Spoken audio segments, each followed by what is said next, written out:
Hello साथीहरू, झोरले तथा नमस्ते। आज चाहिँ मेरो टर्मिनल एक्जामको लास्ट डे। म र मेरो साथी चाहिँ मुकबाङ गर्ने भनेर सबै खानाहरू रेडी बनाएको छौँ। खुसी हुँदै बसेको आन्टीले ट्याङ लगाएर छेडिनु भयो। तर पनि केही छैन। यहाँ रहेको छ फ्राई राइस, अनि यो चाहिँ नुडल्स, यो मोही, यो चाहिँ पानी।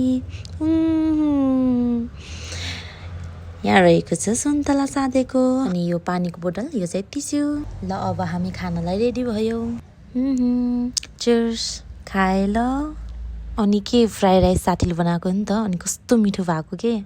लु कटौरा लिएर आए। अब चाहिँ पालो नुडल्सको। कति राम्रो पुतली के मेरो टाउको माथि। अनि के साथीहरू, हामी चाहिँ जे खाँदा पनि चियर्स गर्ने बानी के। हजुरहरूको पनि छ कि नै कमेन्ट गर्नु ल। हामीले यसरी खायो बेसरी भोक लागेको थियो नि त साथीहरू। 1 बजिसकेको छ कि, त्यही भएर। खासमा चाहिँ अर्को साथी पनि हो, 3 जनाले मुकबाङ गर्ने भनेको। ऊ चाहिँ आउन ढिलो हुने भएर हामीले चाहिँ खायौँ। आउन चाहिँ आउँछौ, एकछिनमा आउँछ अरे। म पछि हजुरहरूलाई भिडियोमा देखाउँछु। साथीहरू, हामी चाहिँ गफ गर्दै खाँदैछौँ।